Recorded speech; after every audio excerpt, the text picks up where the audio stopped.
Hey guys, my name is JessiMew, and welcome back to the Frostbite tribe. In the last episode, our little warrior princess Rare decided to make a plan to gather together a very small group of our creatures to bring with her to the next island. She is going to value strength above all else because she knows just how hard it can be to survive on the mountainside. She has already taken down a carnivore after all, despite the fact that she only has 2 of her gems. She's not even fully grown yet. Thanks to her 7 in attack strength, she was able to master the art of taking down carnivores, which honestly is more than a lot of the other creatures on this island can say, because this place has been so very quiet so far. We haven't had to deal with many predators on the mountainside yet, so it seems like Rare is one of the very, very few with that sort of experience. Luckily, her little sister is showing the same sort of potential. Little Orchid down here also managed to gather up a 7 in attack strength. The only thing that she's missing is the fluffy tail, or the medium tail rather, that would give her just a little bit of an extra cold resistance. So if she goes to the next island, if Rare decides to invite her along, which I think is probably quite likely, then she'll just have to make sure that she stays very close to her friends and her family so that she doesn't risk freezing herself when the temperatures drop. Vancore's children have also been showing quite a bit of potential underneath her very, very watchful eye, and I think she's quite proud of Juneberry so far. She has that lovely cracker jaw, which looks very strong in itself. It looks like it would be a very good thing for us to bring with us to the next island. The nimble fingers aren't going to be so helpful because we won't have any berry bushes to pick from, but we can at least use the cracking ability to gather up any shells that might be in the water, and we certainly have shells to gather in the water right now. I mean, so many shells. So many shells for all of our crackerjaw babies to gather up, which is good for food for us because we are definitely going to need quite a bit of food to bring along. But we also have the situation down here with this wandering male kind of lurking in the darkness. So I think just to be safe, we might have Saber scoot along this way because we want to see if we can scare him off in the other direction. We don't want him hanging around right next to where Vancore is and all of her babies. So let's see if Saber can maybe get him to scoot in the other direction. There we go. Let's chase him away as far as we possibly can. And then if Dyer could maybe finish the job by going over here, we might be able to scare him off in the darkness. It looks like he's way over here now in between the leeches and the crabbits and all of those shells. Whoa, wait a second. Look at all of these crabbits.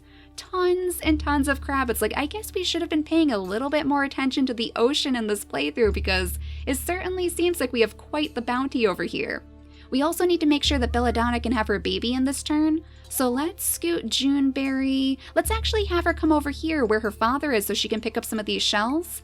That might be a good idea, and let's make sure that this guy is staying right here. Like, as long as he's in the darkness, he seems to be very content. It's almost like he doesn't want us to see him, and not for any nefarious purposes either. He's just very, very shy, and honestly, if he's going to mind his own business over here, then we might as well leave him alone. So as long as he doesn't come any closer, we should be fine. Now we can move Belladonna right into this nest after she picks up a little bit of the nesting material over here, because we do actually need a way to gather up more nests all around the island, especially because Rascal is almost done with his life here. He only has 3 days left remaining on his lifespan, and that means he only has 3 days to potentially give us a baby with Immunity Gene E. That's also what we're waiting for before we go to the next island because we want to take as many new immunities as we possibly can. So let's have Amber scoot over this way so that she's still next to her new baby, and then we can make sure that they breed. Let's see, that one actually didn't work, so let's have a Rascal use his turns this time. There we go, because we want her to be able to place down a nest if possible. But first we need 3 more pieces of nesting material. So maybe you could pick up a little bit of this grass here. Unfortunately, it doesn't seem like that works, so let's move you over to this side instead so he's still next to his baby. We won't have to worry about her freezing, though thankfully because she has the big body and the medium tail, we shouldn't have to worry about that anyway. I did actually want to name her Terra too. I thought that would be a good name for her because she is covered head to toe, of course, in that earthy brown color. We might be able to have somebody else gather up from those little twig bushes though. We have one right over here next to this family actually, so why don't we scoot Storm over to this side so he can pick up all of these twigs for us. And then I believe we have one, yeah, right at the tippity top of the mountain. So this should be the last one that we need. Oh no, and we have a bunny down there too. Well, unfortunately, Goldenrod, you're not going to be able to chase him anyway. So we'll just have her pick up the twigs for now. Now, I know that Soul was looking for those tasty roots. He was following this trail of roots all the way down the mountainside. So there's one more root for you to dig up over here, and I think that might be just about it. Now, I'm pretty sure there were quite a few bunnies in the area too that Luna was going after, but I don't, oh, there we go. We can hear them. We can't smell them because she doesn't have the best sense of smell, but she can definitely hear them.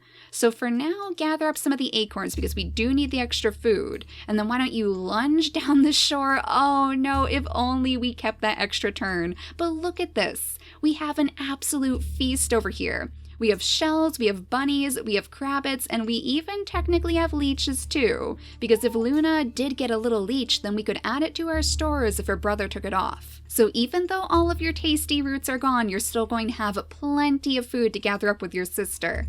Now we have enough nesting material to make another one of those nests, so let's definitely make sure that Amber plops this down right away. There we go, right next to our other baby too, which is a very good thing because of course, the bird is still in our sky, so we have to be careful about leaving the babies on their own. Now you guys over here, is that wandering male still in the same location? Yes, so clearly you are minding your own business, so I'm not too worried about you anymore. But let's see, if we move Sairi maybe down here so she can gather up some of the berries and whatnot and some of the acorns that might drop, then we might be able to move Vancoury around her sister so that maybe Tusk can breed with her again. We were going to have him go straight over to the healing fruit just to heal a little bit of the damage that he took, but honestly I'm starting to think that it might be a better idea just to make sure that they have another baby ready to go. So there we go, that one worked and he can move right back to where he was before, and then he can continue his journey over to the healing fruit on the next turn if he has enough life left in him, but we can rest easy knowing that he will still have at least one more baby with Vancoury. So Belladonna is going to stay right on top of her nest, but I think I'm going to chase this guy away just a little bit further.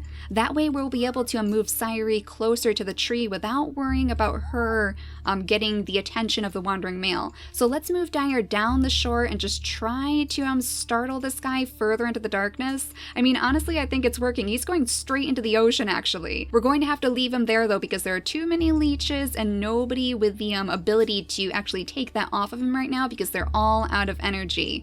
Now, I believe the only other creatures we have back here are Little Bear and Tundra, and this is her very last turn, too, so I'm sure she's feeling a little bit sad. She has taken care of Bear all his life, even though he wasn't technically her son. She definitely kind of views him as a son, and I'm sure he views her as a mother too. So let's see if we can move them up the mountainside a little bit. We'll see if we can find any last little bunnies for her to snatch up on her last turn. So far, I don't see any out and about. Oh, there we go.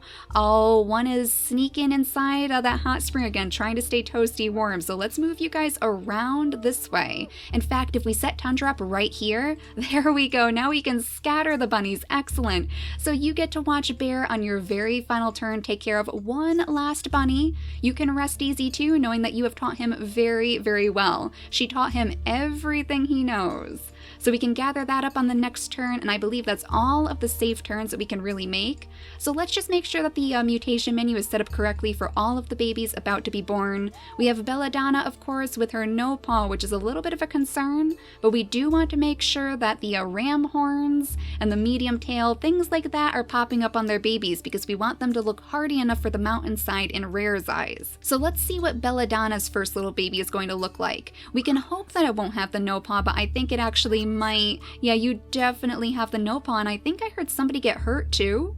Was that just one of the wandering males, hopefully? Hopefully it was, because I don't see any carnivores out here, so we might be okay, but let's sniff around just in case. We'll sniff around, we'll listen around. Yeah, I don't even see that wandering. Oh no, there he is right there. I mean, I guess he might have also drowned. That might be the case, but so far it looks like our tribe is doing okay. So let's zoom back in on this little baby and see what he looks like. He has, of course, his mother's big stinky tail too, which might be interesting thing for us to bring along to the mountainside. It doesn't really help us in the cold resistance aspect, but it does make the animals smell distasteful. So I would assume that would probably help us with all of those nasty predators. But otherwise, I mean, he only has the velvet paw, the crippled paw. He doesn't really seem like one that would really catch the eye of Rare. He doesn't even have that crown of ram horns, which I think is really what's going to impress Rare when she sees Juneberry. So he might not be the right one to bring with us. Now let's see if maybe this baby back here, oh hello, do you have immunity gene E? Oh no, he still doesn't. Van still does not have immunity gene E, but I mean, he is a very strong creature. So if we absolutely have to, if we can't get immunity gene E on any of these babies, then he might be the one to bring with us, simply because he has that claw, he has the running leg, so he would be a little bit faster than some of our other creatures on the island, and he has enough cold resistance that we won't have to worry about him freezing. So he might be a very suitable candidate for us. Now I think this baby will name a Copper to go along with that beautiful color of ram horns, and this baby over here, maybe we could name Dewberry, because we're naming these children after all different types of berries to go along with Vankir's teachings. So there we go, little Dewberry and little Copper. Now the wandering male is still way over here, so I think we should be safe to possibly move Sairi closer to the tree so she can gather up all of these tasty acorns and whatnot. Maybe Juneberry could continue moving down this way with her father though, just to pick up the shells. And then he should be able to use the rest of his energy to get all the way over to this healing fruit and heal just a little bit of his sickness. There we go, now he has 8 days remaining, so quite a bit of his life has been restored thanks to that fruit. That means that he should be able to have a few more babies before he passes away too. Now we don't want Belladonna to get too far away from her child, and unfortunately it looks like Vankori is not going to be able to have her baby on this turn because we don't have any way to make another nest. Unless we can find enough of those twig bushes out and about in the wilderness, but I'm not sure if we have access to enough of them to make a nest right away. We could maybe pick up this nest over here since we won't be needing it right now, and if they do have another baby, they could always use the permanent nest that Animeme herself seems to have blessed. That might be a good place for them to continue their family if they do decide to have more children. For now, we can pick up all of this different material. I mean, we are very, very close. We're getting very close now. We have a couple more twigs to pick up. Actually, there we go. We can make an extra nest. Perfect. Just enough nesting material for you, Vankori. So plop down your nest next to your sister, and that should be a very, very good spot for you to continue your family too. We could actually move Belladonna right here just so they're in that triangle formation to keep them all warm. And then I believe we could actually have Dyer maybe help out poor little Sairi with her acorn situation. There we go. Look at all of those. Oh, we need somebody else down here to help her out with those, I think. Unfortunately, it looks like Vankori is the only one who possibly could, and she needs to stay on her nest. Now, we know we have an absolute ton of food to gather up over here with poor little Luna, so we might actually want to enlist the help of some more creatures too. Let's see, let's have Soul slowly make his way around the shore. There's another one of those little bunnies already. And in fact, we could have maybe Luna come over here and chase it down for us.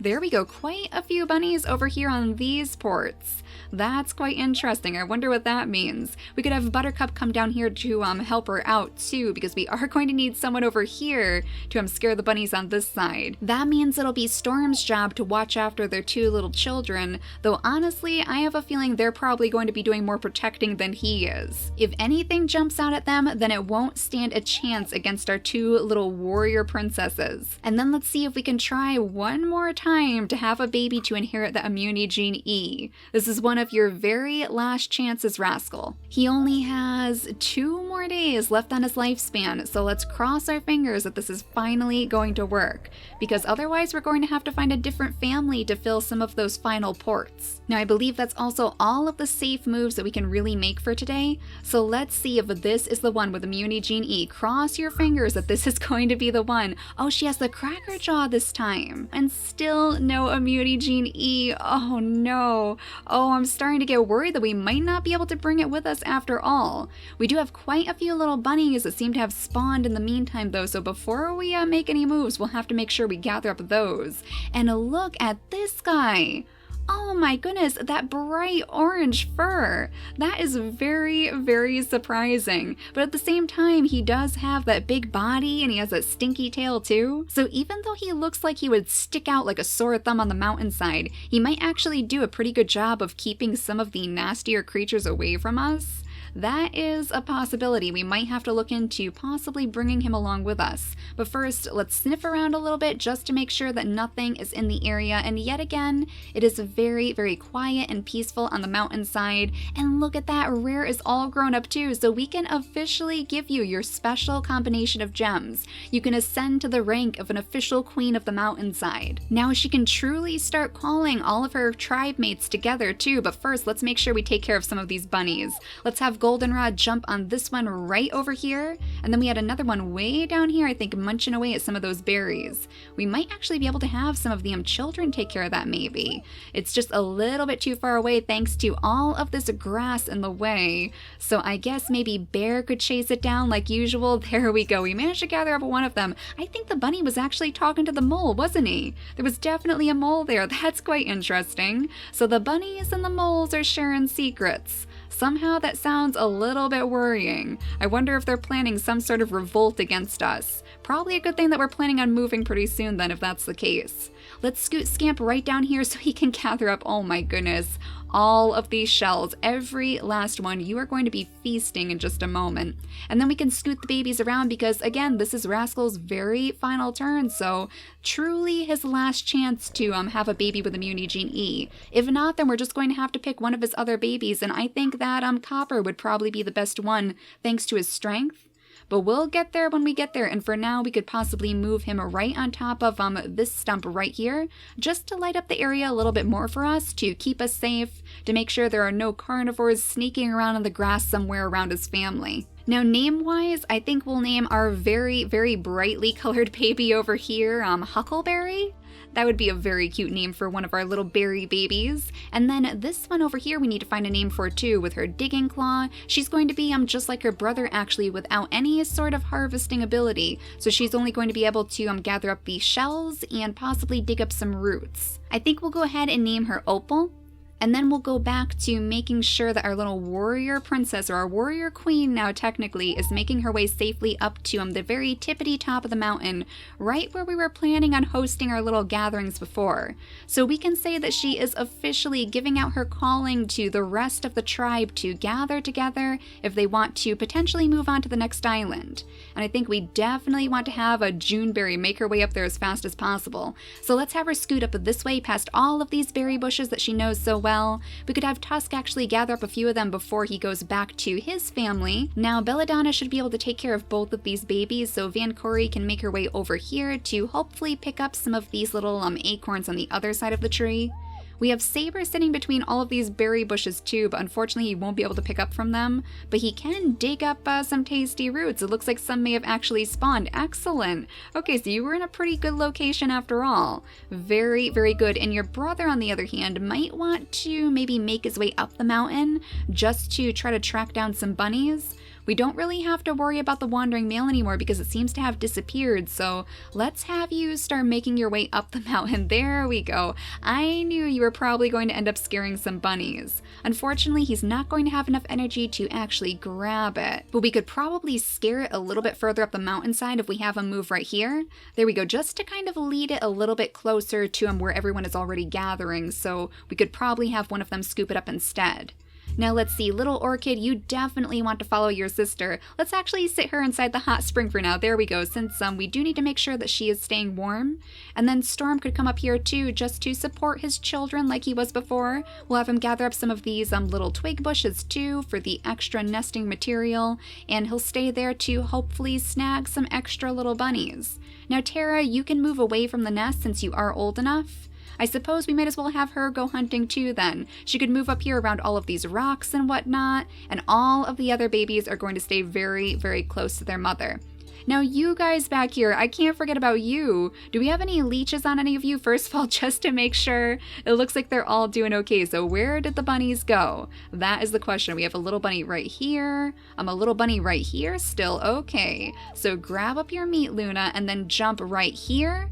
and then we scared them into the water. Okay, that's interesting. I was hoping they were actually going to stay on these ports, but that is not the case. There we go though, we managed to actually trick one. So gather up this meat at least. We managed to get one of those bunnies, and then there's not really anything over here that Soul can grab, and we don't really want him getting too close to those leeches, so for now, just scoot back over here, pick up your acorns, and knock down a whole bunch more for your sister to help you gather up when she gets back.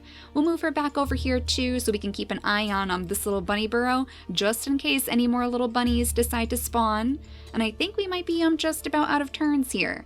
We could move Rare right up to the very top, right in between these two stones, just so she's ready to protect anyone if anything spawns in the area. She can basically stumble down in any direction now that she's at the very, very top, so she should be able to keep her tribe very safe. Now here is our final chance to possibly inherit immunity gene E. Let's see if it works this time, and actually let's make sure that we also have the big body in the mutation menu. Now that we don't have to worry about that medium tail since nobody else is giving birth, we'll make sure that we try to keep the big body on their babies. Let's see, do you have immunity gene E? No, you don't.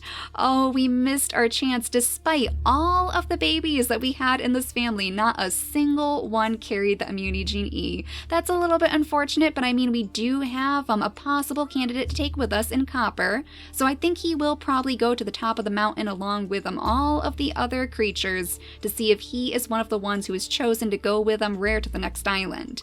And of course, we'll also have Huckleberry do the same. Let's have Van Cory pick up one of these acorns and scoot over here so that little Huckleberry can scoot just a little bit closer up the mountainside. And oh my goodness, we have another one of these carnivores over here. Saber, you're going to have to take out a carnivore all by yourself, it looks like, because unfortunately your brother just started moving away.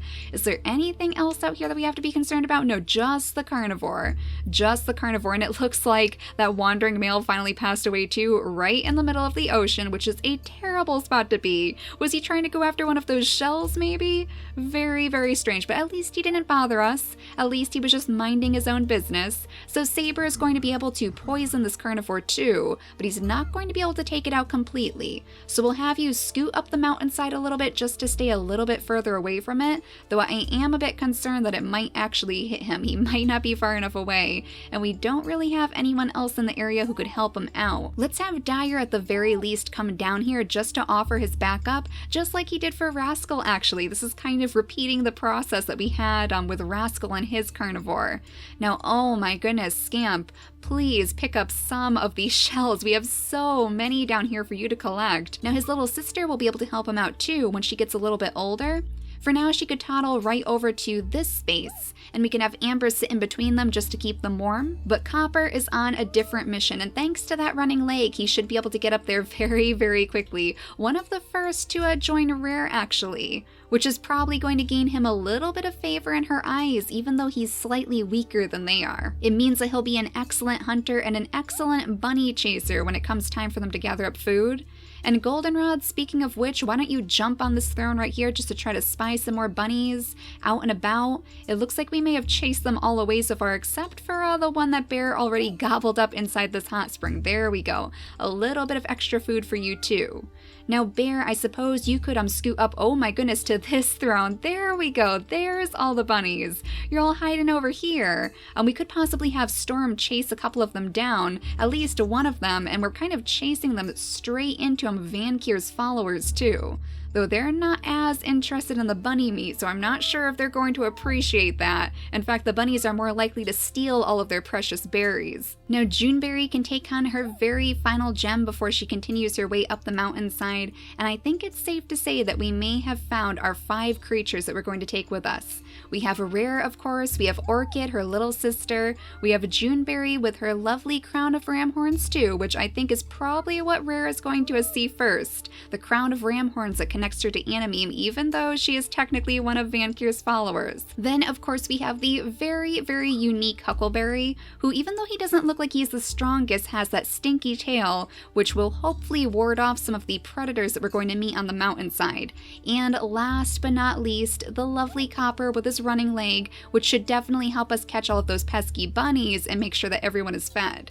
we're taking a pretty wide selection of those immunity genes along with us too, so that's definitely a good thing. We have K, we have G, we have A, and I believe we also have a B with Huckleberry and with the Juneberry. Still a little bit bummed that we didn't get immunity gene E out of this family over here, but we are also going to be running into those big rocks of ice again, and hopefully that means that we'll not only receive some brand new prehistoric creatures, but also some new immunity genes to work into our families.